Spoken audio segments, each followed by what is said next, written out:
for our Noon Debrief. Not everyone who serves in wartime plays a combat role, as pretty much everybody here knows.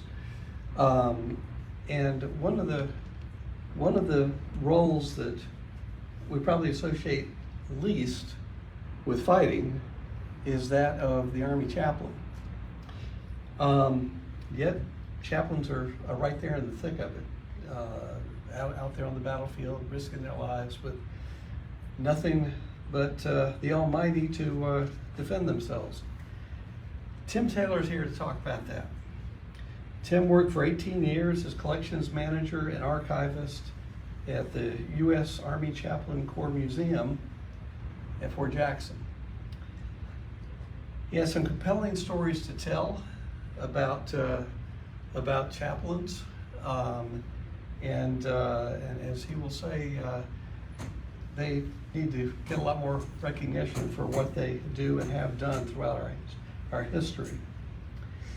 He also has some really fascinating and even startling war stories of his own.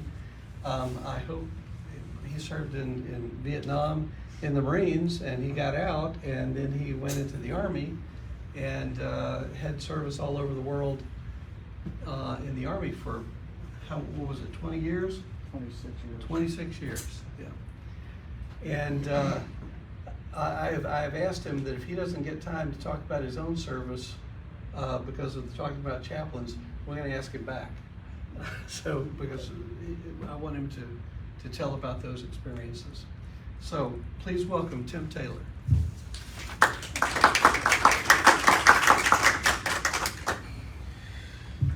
Thank you. Please excuse me if I squint a little bit. I went off and left my glasses and my cell phone on the table next to my recliner. So I know they're safe at least. The first Army chaplains arrived in Vietnam on 26 February 1962. First U.S. forces arrived in Vietnam in, I believe it was June 1961. We've been fighting the Vietnam War since 1961 to 1975. It was 13 years of war, not 10, like the government wants you to think. They were there before, as it constantly got bigger and bigger. It wasn't until the Battle of Dak To that it actually exploded then. That's when they started sending a lot more units over, both Marine and Army and Air Force. Right? There were approximately 565 chaplains serving over there in the Army. That's not counting the Navy chaplains or the Air Force chaplains that were there as well. The Air Force chaplains were assigned to the Marine units. They actually took care of some of the Army, and the Army chaplains took care of the Marines also sometimes. So, they also aided the Vietnamese people in many ways, whether through medical, building structures for them, organizing orphanages. These are projects that were termed civic action projects. Chaplain John Rakestraw was assigned to an engineer unit, and one of the items they did for the community, they paved Highway 1 for a total of 37 miles. It was a dirt road. They made it asphalt. I don't know if the road is still there today or not. This is back in 1965, so late 65. Our first chaplain to die in Vietnam was Rabbi Meir Engel, a Jewish rabbi. He died from a heart attack en route to an LZ. By the time they got him back, he was already dead. He had a massive heart attack there. The first U.S. Army chaplain in die in Vietnam War in combat was William Baragi. All right, I think I hope I spelled that right. I said it right.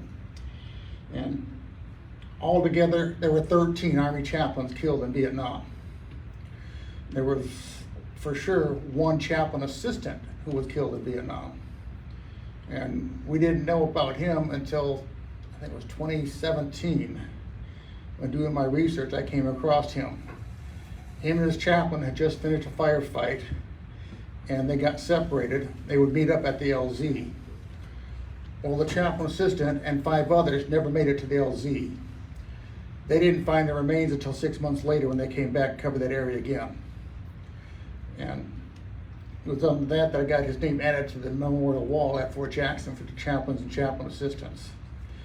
That is a wall that was put in place when the chaplain school became the chaplain training center for the Army, Navy, and Air Force. And since then, though, the Navy and Air Force have gone back where they came from. But after the construction, they dug out the hill, and they had a nice side there from a concrete wall protecting the walkway going into the conference center there at the chaplain school. And I talked to Chaplain Carver, Doug Carver, the chief of chaplains, said, why don't we make a memorial here for the chaplains who died in combat? And he asked me if I would get some quotes on it.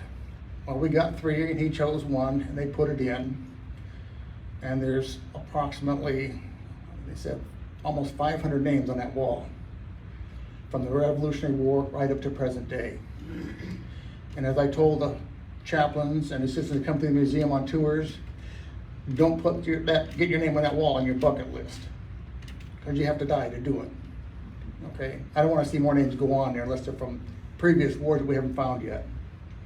So, working in the archives, I learned a lot about chaplains. So much so that I feel I know a lot of them personally. I've read their letters, their books, their journals. I've spoken to many of them in person. Sadly, most of those I've spoken have passed away. One from here actually from Myrtle Beach, was Charlie Clanton. He would come to the Chaplain Museum all the time. He gave us a lot of stuff that he used in Vietnam. And he was quite a character. But when he started talking the stories, his eyes changed. Because he was back in Vietnam when he started talking. He was experiencing the things he experienced. All right. He was experiencing the trauma of the men that he was taking care of, being killed, wounded, mutilated from bullets and shrapnel, whatever they threw at him. And I asked him one time, when were you in Vietnam? His reply was, last night. He suffers from severe PTSD. He did 3 tours in Vietnam. And he was a Protestant chaplain. And he still went with his men everywhere. I say that because a Catholic priest who was assigned to a unit, those soldiers were his kids. And he was their father. And he took care of them. And when they went, he went. When they came back, he came back. If they died, he did the last rites right there on the battlefield. Many a time the Catholic priest has gotten wounded giving last rites on the battlefield. Not just Vietnam, but in Korea and World War I and World War II as well. That's their solemn duty to take care of their men.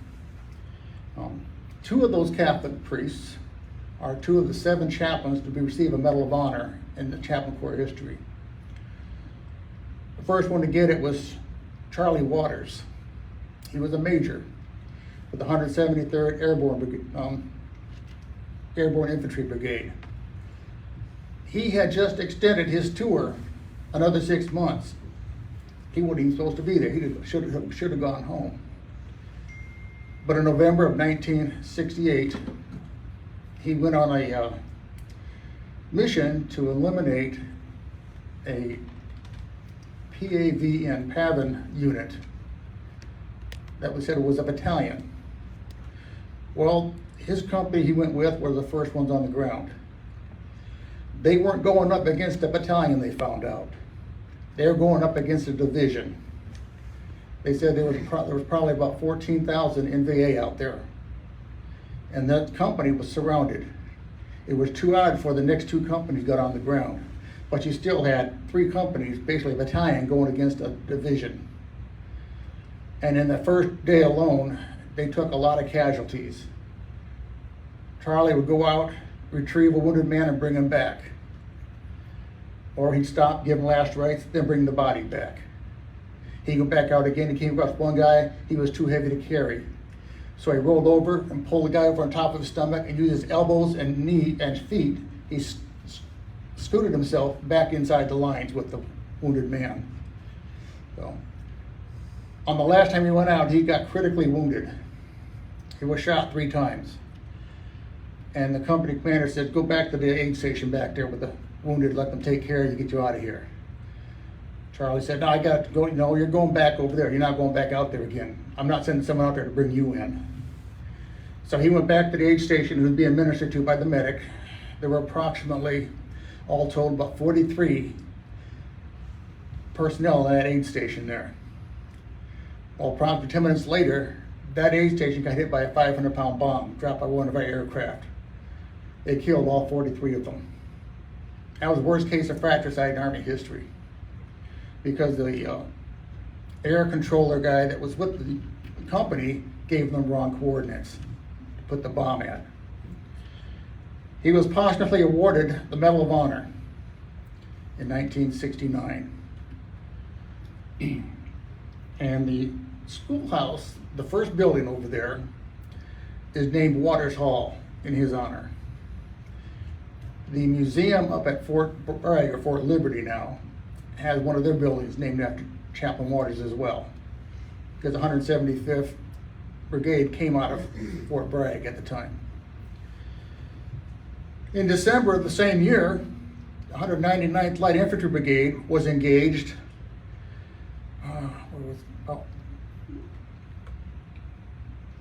after about 30 miles from where the Charlie Waters got hit. Charlie Chuck Litke, later changed to Angelo Litke, was the chaplain assigned to that unit. And he saw what was going on. He saw men going down. He just stood up, walked out there, picked up a wounded man, brought him back. He went back out there, standing up, bent down, gave last rites to a dead soldier, picked him up and brought him back. For approximately 24 times, he went out there bringing soldiers back that had been wounded or killed. The last time he too was wounded, but he didn't die. He was evacuated back. The only problem was all the trauma he experienced while he was in Vietnam, it messed up his head, like it did a lot of us that were over there. We saw things we can't forget. And he left the Army, and he left the priesthood. He spent a year in prison for vandalism at the School of the Americas when he dropped a bottle of sheep's blood on the floor there in protest of what was going on down in Nicaragua.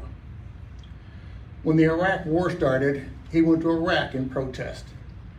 Well, they sent him back to the States because he wasn't military personnel. I tried calling him several times to talk to him because I want to know what was going on with him, but he would never talk to me. He loved talking with veterans from Vietnam, but he didn't want to talk to anybody from the Army. As soon as he heard I was from the Army Chaplain Museum, no, I gotta go, bye, and hung up. Sadly, in 2017, he passed away. And I never got to talk to him like I would have wanted to so bad, because he was one of the only surviving Medal of Honor recipients in the Chaplain Corps. The funny thing was with him, though, when he got out, he married an ex-nun. A year later, as he put it, he divorced that ex-nun because she was more prone to protests and everything than he was. He says she was just a lunatic. So he got rid of her. So he could do it on his own. When chaplains arrived in Vietnam, they had to make decisions about issues they were worth fighting over. And a lot of it came down to a very, very moral dilemma for them. Soldiers like to drink. Soldiers like to gamble. Soldiers like to visit the ladies downtown. And they like to swear. Well, for most ministers, all 4 of those were no-nos. But to keep in mind, these guys are going through a very stressful time. They have to let off steam somehow, some way. So a lot of chaplains tried to overlook it. But one thing they couldn't overlook was drug abuse. The North Vietnamese realized that one way to get back at the American soldiers is to supply them with drugs very cheaply.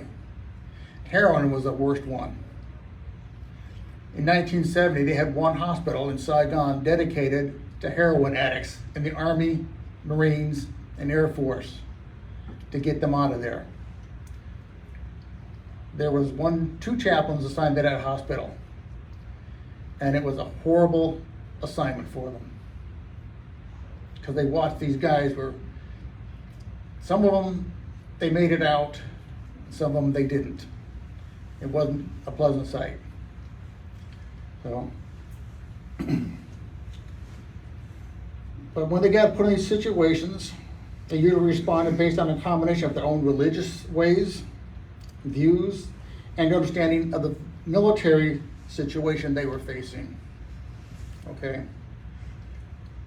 So, now, if I bounce around, it's usually because these are basically from notes from my time for 18 years. I've been going talking to chaplains and stuff and learning what they went through, what they did. How many of you are Vietnam veterans? You're on the ground over there, right? So you know what I'm talking about. It was just as hard for the chaplain as it was for those soldiers. They go in there, they see the men they're ministering to getting blown up, getting their brains shot out, getting their arms or legs blown off, and trying to help them as best they can. The chaplains couldn't let off steam though, because they would lose their, I guess, they wouldn't be as faithful to their creed as they're supposed to be. And the soldiers would look down on them for that. So the chaplain was the one officer the guys looked up to.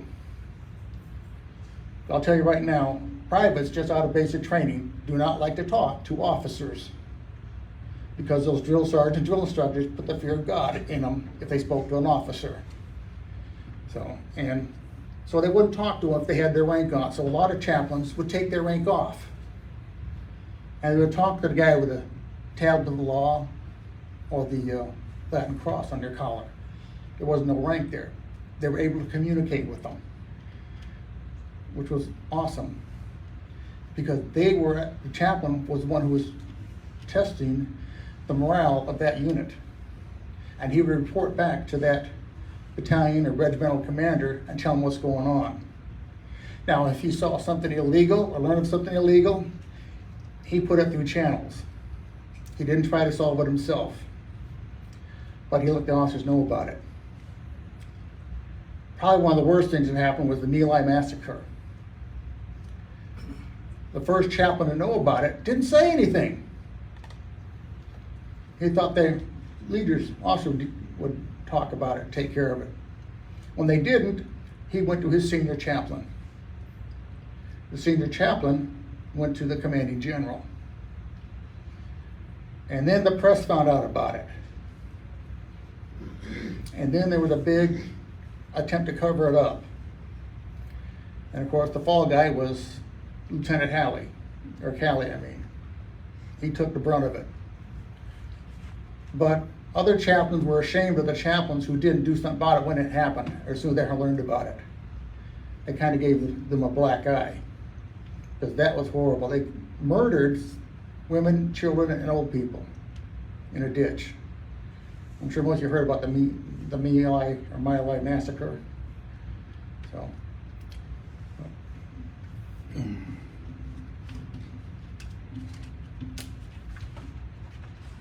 Okay.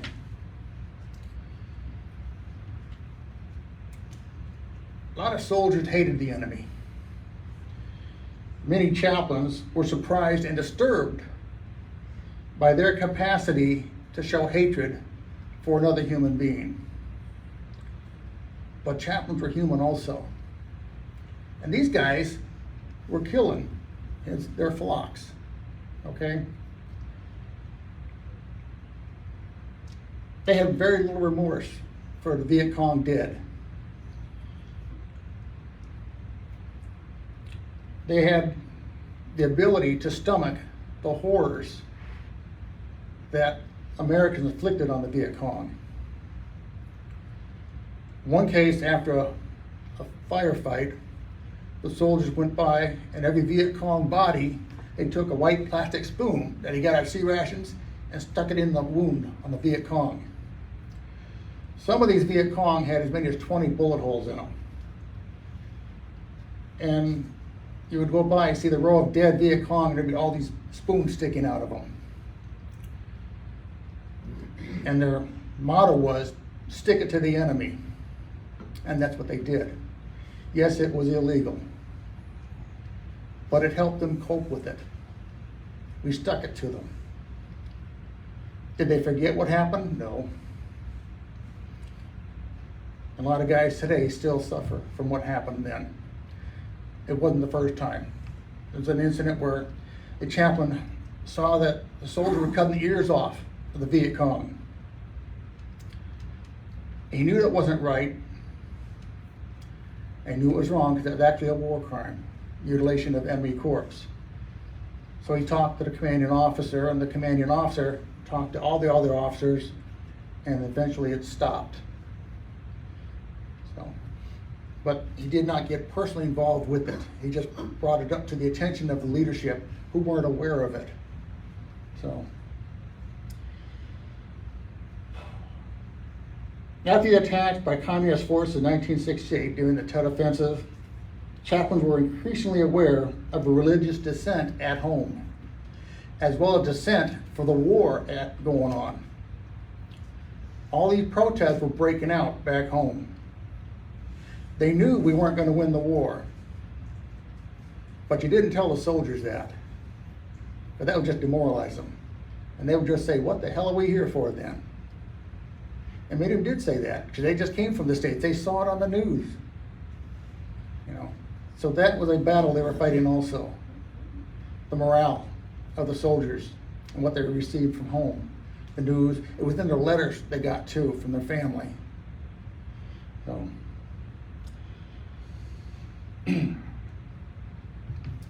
but the chaplains never considered any situation hopeless. As God's emissary to the troops, Chaplain Thomas DeChamp said, I found myself telling him everything would be all right. But in my heart, I knew everything was going to be all right, or couldn't be all right. So.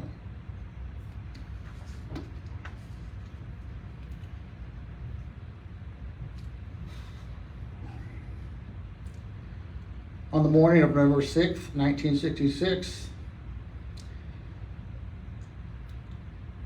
Father Quealy jumped into a medical evacuation helicopter with a unit that was not his own. When an officer tried to stop him, he responded to say, my place is with them. Sadly, during the operation, he was killed. He was a priest who went with the soldiers. He had seen battle in Operation El Paso, Operation Shenandoah, and finally in Operation Attleboro.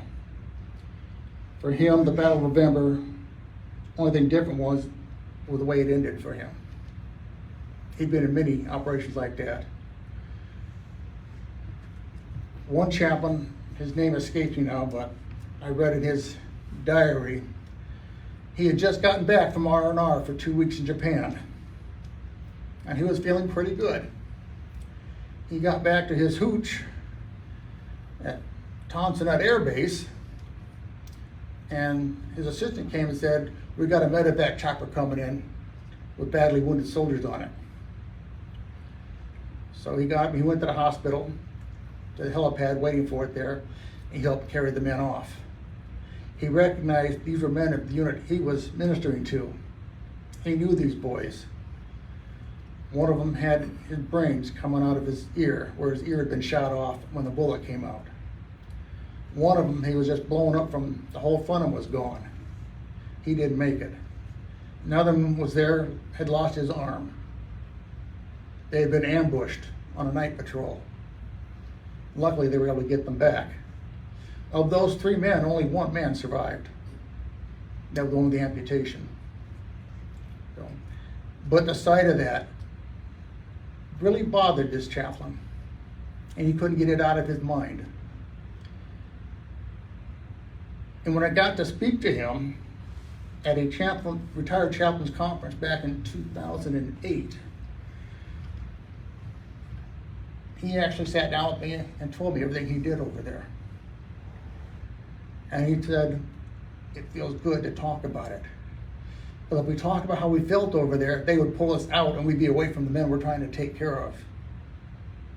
They were suffering the same traumatic stress that the soldiers were facing. The soldiers could go to the chaplain and get help. They'd go to the hospital to get help. But if a chaplain went out to get help, they pulled him out if he wasn't going to be any good now. So they didn't do anything. I mean, who ministers to the chaplain? Another chaplain? You do that, they're going to pull him out. He can't go to the senior chaplain. A lot of them broke down. They had nervous breakdowns. It was rough on them. And I have to admire those who went back for more than one tour or extended their tour. But they got more of the same. Chaplain Rakestraw was in 65, he was with a engineer unit. In 68, 69, he was with the 1st Cavalry Division. They were the first one to do operations in Cambodia, going after the Viet Cong bases in there. He has a picture of him showing him standing with a Viet Cong prisoner, POW. That POW was about as tall as my daughter and about as thin. The bad thing about Vietnam, you didn't know who the enemy was. One minute they're shooting at you, next minute they're shining your boots for you. This is a guerrilla war we were fighting, we didn't realize it. And then they could pop up anywhere. They had tunnels all over, or I'll show you, all under South Vietnam. The American military sadly underestimated the ability of the Viet Cong North Vietnamese Army. They were very diligent in what they did. And they used local villagers as their slaves to dig these tunnels. The tunnels of Cu Chi, or Cu Chai, however you want to call it, I've heard it both ways, has been found to have been almost the size of an entire city underground. It is now a war memorial in Vietnam. And several guys who've been in Vietnam have gone back over and actually toured it. They had barracks, mess halls, a hospital, you name it, supply room, ammunition depot, all underground. And spider tunnels going out to all the different bases. That's why they pop up, attack, and then just disappear. We could never find them. They drop into one of their spider holes and go back where they went. They were a very sneaky guerrilla fighter, and they were very good at it. So, another question comes up. Do chaplains carry weapons in combat? No, they're not supposed to. It's actually against the Geneva Convention. Do they carry weapons in combat? Yes. Because they get down to a moral dilemma. If you're there with a wounded soldier, enemy's coming, the soldier can't defend himself, what are you going to do? Surrender? And get mutilated? No. On several occasions, chaplains have picked up M16s and defended those wounded soldiers who couldn't defend themselves. Same thing happened in Iraq also. And I heard about that one firsthand from the chaplain who did it. He was by himself, him and an assistant and a medic, and they had 9 wounded soldiers on stretchers waiting for an evac helicopter, and they came under attack by insurgents. The medic and the assistant started fighting them off, but they weren't going to be able to do it, so the chaplain picked up a gun and he fired also. They killed 18 insurgents before they drove them off. Now, the bad thing about all that was, the good thing was, they saved the wounded soldiers. The bad thing was, there was a reporter embedded with them. And guess what that reporter did? He was on the front page of newspapers all across the country. The next day, that chaplain was on his way to Washington, D.C. to explain to the chief of chaplains why he picked up a weapon.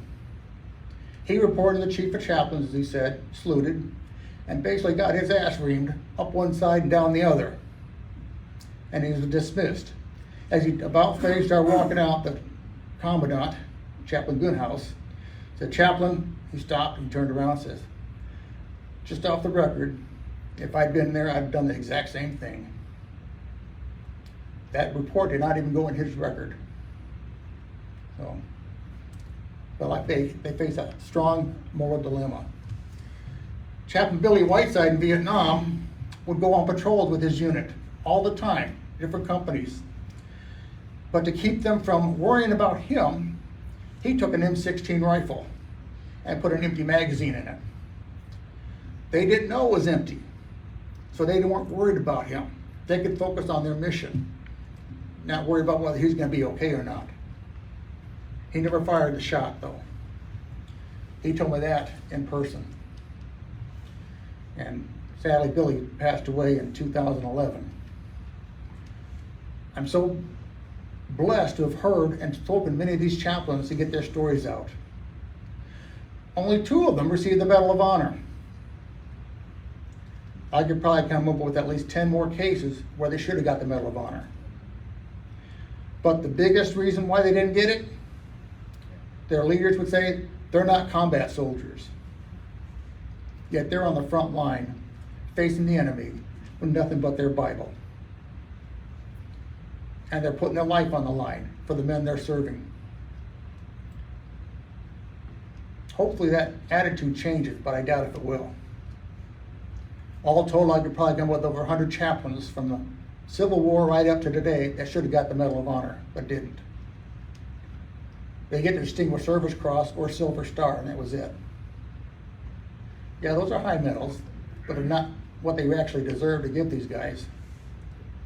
I mean, some would like to look down on them. Says, well, you're not a combat soldier, you're just a chaplain. You're just a medic or a doctor. You're not important. You don't go on the front lines. Yeah, they do. Every unit has a medic that goes out there with them, or a corpsman. And those corpsmen and medics put their lives on the line also. It's their job to take care of the wounded soldiers.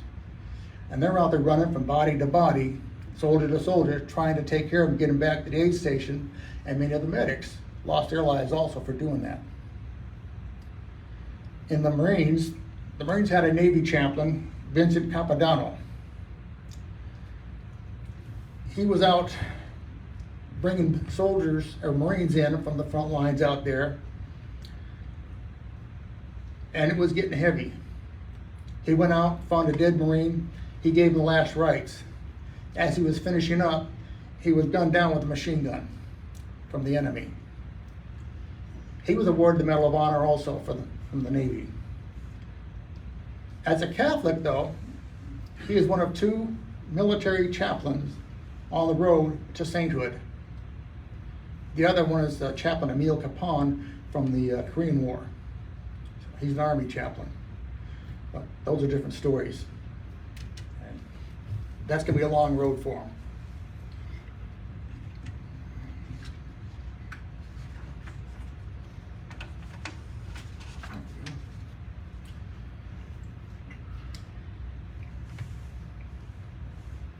War was hell as a given. That is, hell for all soldiers is also a given. Chaplains were different from those to whom they ministered. People try and seek meaning from the worst condition, giving them greater moral and spiritual meaning. And here is where the chaplains play the strongest role, because they had the power to be the guides along the path towards such enlightenment. They became intimate with both death and the possibility of death, experienced the rage and frustration at death due to friendly fire or human foolishness, suffered the exhaustion at the end of patrols and missions, and endured constant hunger, just like the troops. They carried out with them the 1,000-yard stare. You all heard of that, right? When they come back from the mission, the soldier just staring blankly at nothing. Well, after the chaplains came out, they did the same thing. Many of them had that 1,000-yard stare as well.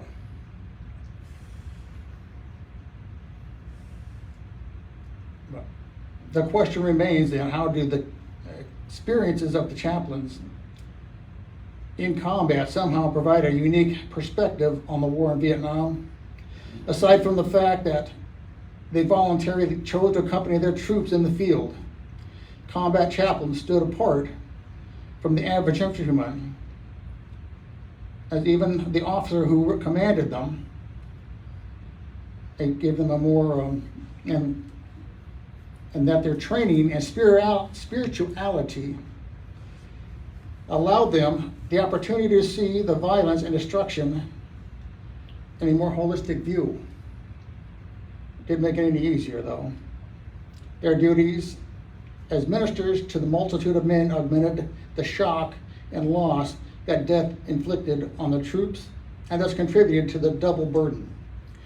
Tending the wounded and care for and blessing the dead brought them into close contact with war's horrific nature on a greater scale, and the feelings of guilt and grief left them desolate amidst the desolation of war. They are, without a doubt, one of the least recognized corps in the Army when it comes to combat. But that, in a nutshell, is basically what the chaplains did in Vietnam. And when you see a chaplain who served there, there's not many of them, there are a few of them left still. Let them know that you know what they went through. You went through it with them. You weren't alone out there when you went out there. 90% of the time when a unit went to the field, there was a chaplain with them. And they took care of them. Anybody have any questions for me? There's not going to be a test, so don't worry. Yes? I'm not clear, what size unit was a single chaplain normally attached to? A battalion. Okay. Each regiment had 3 battalions. Each battalion had a chaplain, and he had a regimental chaplain, would be the senior chaplain. And it would be either Protestant, Catholic, or Jewish. But they ministered to all soldiers, regardless of what their denomination or faith was. Yes, ma'am. Could you tell me a little bit about the duties of the chaplain's assistant? The chaplain assistant was the least recognized soldier in the chaplain corps up until recently. From World War II, the Army Chaplain Corps has the records of every single chaplain that served, but no records on who the chaplain assistants were. Because when the chaplain went out, the assistant went with them. His job was to defend them. Now, the chaplain assistant was not his driver, because if the chaplain is driving, he can't protect the chaplain then, can he? So the chaplain became the driver, and the assistant held the gun and covered him, protected him. When they get into a unit, he would be setting up for the services they were going to do while the chaplain's visiting with the soldiers and the commanding officer of that unit, letting what goes on. When it's done, he takes everything down, packs it up, and gets ready to go on the Jeep or the helicopter or whatever means they got there, or walking. He would help them put all the reports and administrative stuff together when we got back to the base camp where they were based at. We don't know of too many chaplain assistants in Vietnam. I'm learning who they were. Or I have learned a lot who they were. So that's why I'm asking. Mm-hmm. Just like the ones from World War II and Korea, well, for 18 years I learned who they were. And I am responsible for adding 18 names to the Chaplain Corps Memorial out there. Of those, 2 of them were chaplains from World War I. All the rest are chaplain assistants. 1 from Vietnam and the rest from World War II. I guess Tech 4, oh, what was his name again? Starts with an M. he had been shot. He hit the beach on June 6th on D-Day, and he was mortally wounded. The chaplain and him had got separated when they got off the landing craft. Well, a chaplain finally found him and was holding him as his assistant died in his arms. That was unique because I didn't know who that was. I was reading a book, and a chaplain who was the main character of the book said he got orders to go to France. A chaplain had been wounded and his assistant had been killed. Well, I started looking. What unit was he going to? Well, he was going to the 4th Infantry Division. And it came down to what regiment he was in. I found the name of the chaplain who got replaced, who was wounded. And then I had to go to the association website and was able to get the name from one of the members of the association who was still alive, who remembered that incident. Email is fantastic for researchers. When I first got there trying to find these chaplain assistants, I sent out over 300 emails to different associations from units from World War II. I did this in 2006. In 2012, I came in one morning, turned my computer on, got my soda out, like I always did. Checked my email. There's an email from somebody I didn't recognize, and he was from Iowa. And he said, my dad was in this unit in World War II, and he remembered the incident that's happened. This is a different one now, okay? He was a good friend of Chaplain Hampton, who had been killed. But his assistant had been killed with them. He said the assistant's name he thought was Bogey or Boggy, something like that. Well, now I had something to go on, so I had to find the roster for that unit. And there was a Sergeant Perry Bogart. After a little more digging, it was confirmed he was the chaplain assistant who died with his chaplain. What happened during the Battle of the Bulge on June 18, 1944, no, 43. No, it was 44, yeah, 44. Their trailer had gotten a flat tire. And they were chained in a flat tire because they didn't want to carry all that stuff that they had to drag around with them. Well, while they were doing that, they came under an artillery barrage from the Germans. It lasted about 10 minutes. After the barrage, the platoon leader, the lieutenant, walked over, asked them if they were okay. They didn't respond. So he touched them on the shoulder, and they both fell over. They had taken an airburst directly above them. Killed them both instantly. They were buried side by side in the Henri-Chapelle Cemetery in Belgium. In 1947, their remains were dug up and transported back to the family in the States, and I don't know where they're at. But we knew, like I said, we knew who Chaplain Hampton was because we knew all the chaplains. The hard part was finding out who the assistants were. They did such a great job and weren't recognized. And to be an assistant, you just had to volunteer. But if you could play the piano or the organ, you got volunteered 99% of the time. And your reward was you get to carry the 65-pound field organ around, along with the chaplain's kit, your pack, your weapon, and everything else. All right. If you go to the Chaplains Corps Museum on Fort Jackson, they have some field organs on display there. They look like small pianos. They have like 10 of them in the collection, and they all work. I'm not saying they're all tuned, but they work. Okay. Some of them sound like you stepped on a cat's tail. Okay. If you get a chance to go out to Fort Jackson, please do go there. They've got a good exhibit there on Chaplain Waters. They have his chaplain kit. His chaplain kit was not with them when he went into combat. It was back at base camp, which got hit by napalm, another friendly fire event. Because he had the new nylon kit, it didn't hold up as well as one of the old suitcase kind. The nylon melted, and the foam inside it melted. It was just a melted mess that Chaplain Roy Peters gathered it up, and he sent it back to the States, and he gave it to the museum when it opened up. That chaplain kit is extremely fragile. If you even move it, some of the burn parts start falling off. So it's in a stable position right now on display where it can't be moved. But one thing about it also, Chaplain Waters had a religious medal on him when he died. One of the medics that came by to help take care of those, prepare the wounded there, that dead I should say, took the medal off him and kept it. In 2018, that soldier passed away. The soldier's wife gave that medal to Charlie Clanton down in Texas. Charlie brought the medal to the Chaplain Museum. It's going to be put on display with his other stuff there. The medic said, that medal kept me alive. He protected me. That's how strong his faith was. Tim?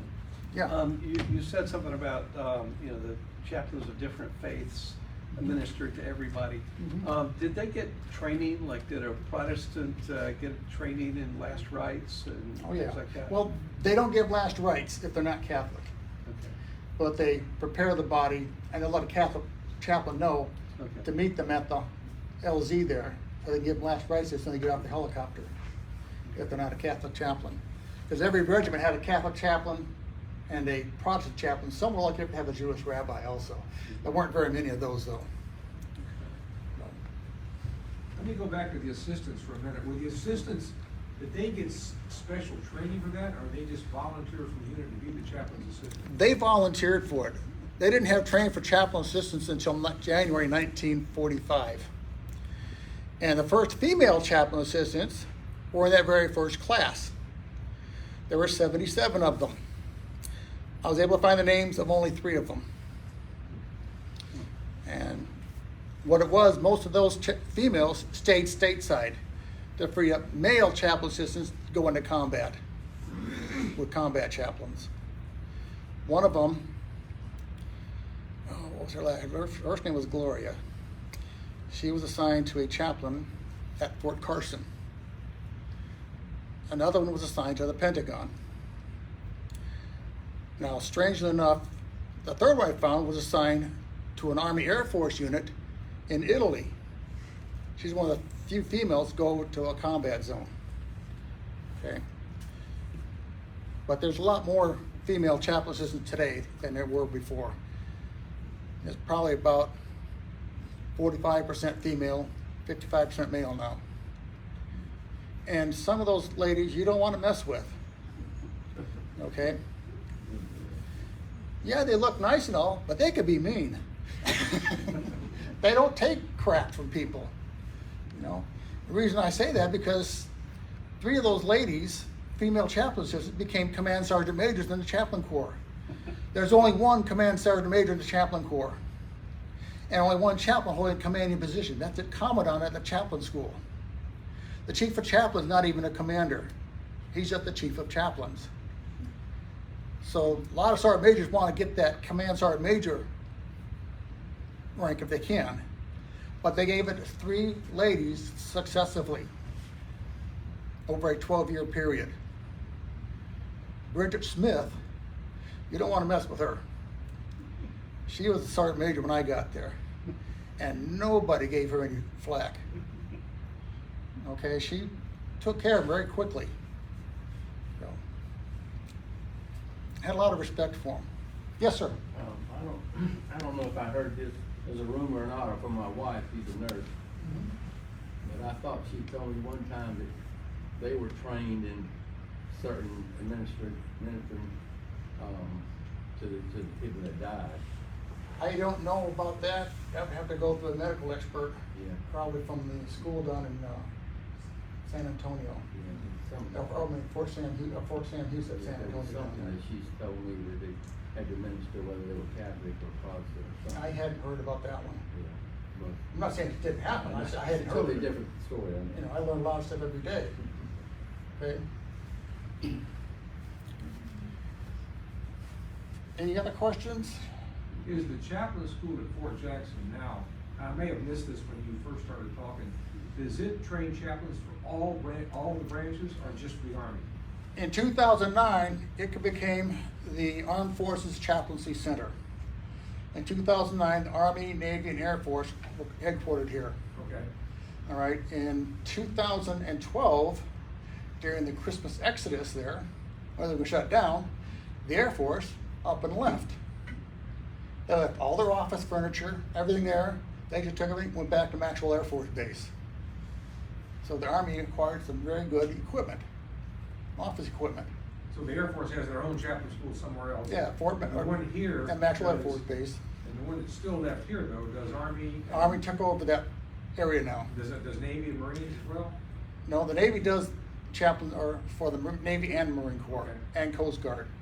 But in 2014, the Navy went back up to Rhode Island, to Portsmouth up there. They like their chaplain school up there. So, Where was the chaplain school before it came to Fort Jackson? The Army one? well, it was in 18 different places. From 1920, with the first chaplain school, to present day, it's been from Illinois, Indiana, Ohio, Pennsylvania, Georgia, Virginia, North Carolina, and South Carolina.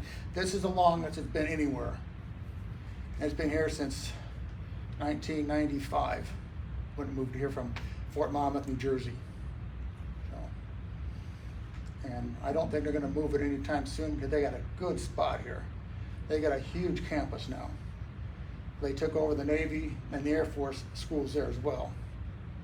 So, and now the chaplain corps has put a general officer in charge of the commandant, so he's got his office down here now. One of the deputy chief of chaplains is now the commandant for the school now. So, and the colonel who was the commandant is now deputy commandant. So, kind of like a demotion. But we still have a command sergeant major there. So.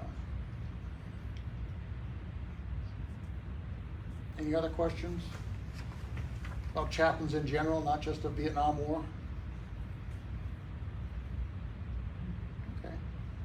When were the first chaplains actually instituted in U.S. history? Yep.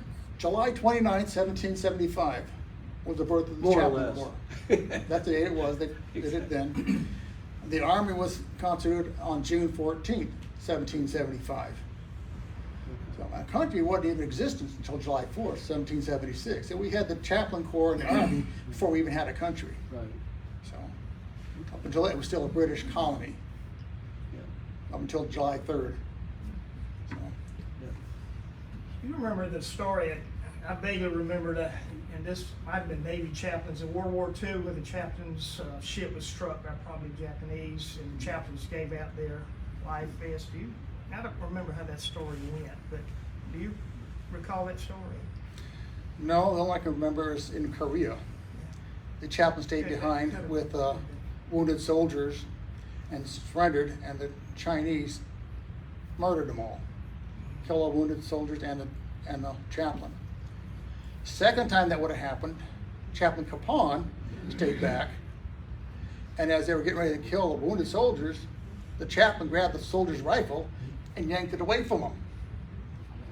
And the Chinese lieutenant came over and spoke English, and Chaplain Capon told him, "We'll take care of them. You don't have to kill them."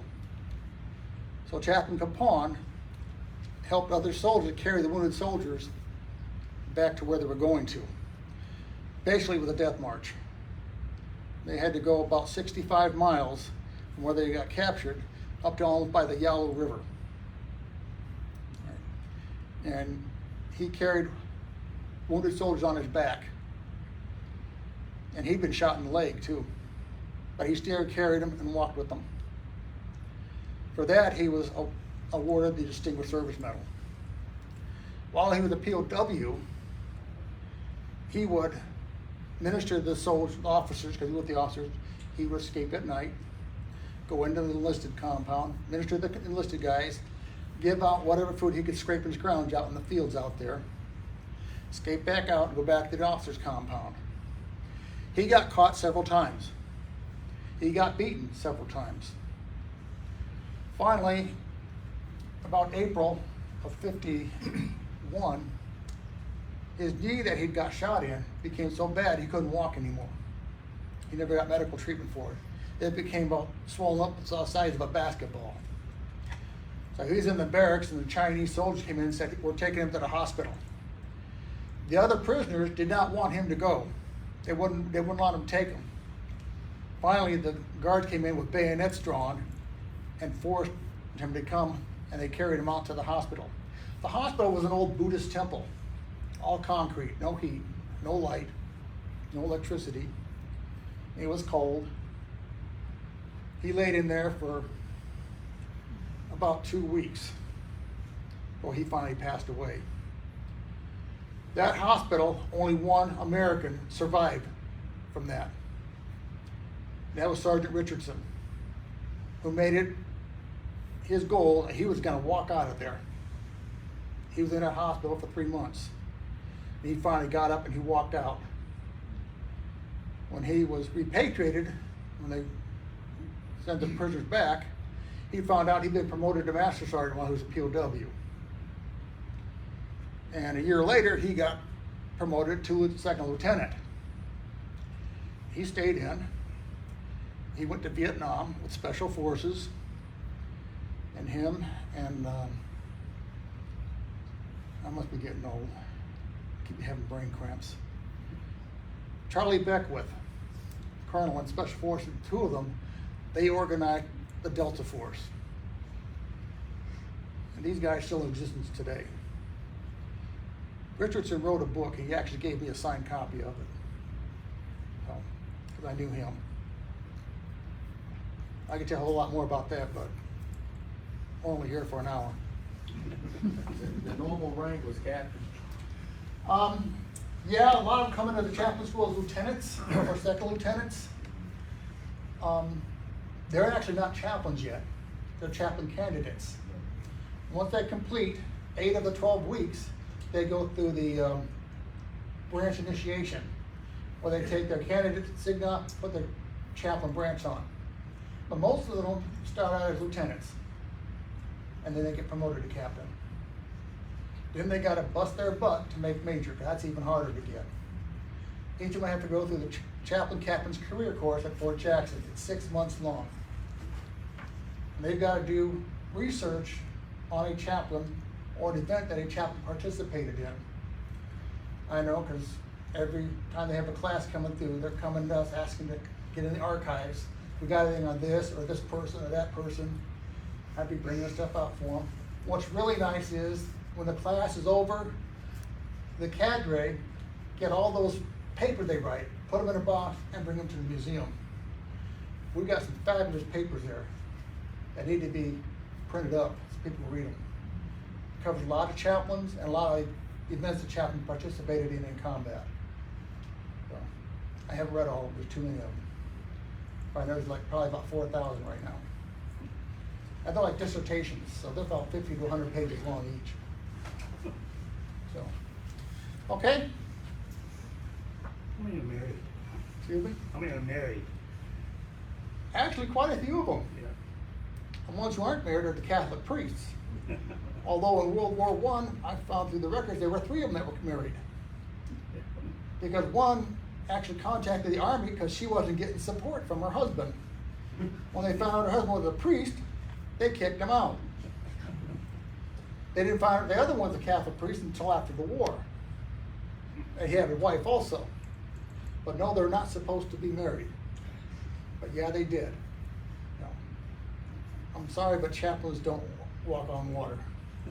Jesus does, but they don't. They're not perfect. They make mistakes. Just like I do. Ask my wife, she'll tell you. All right? Well, thank you, Tim. We appreciate it. Thank you.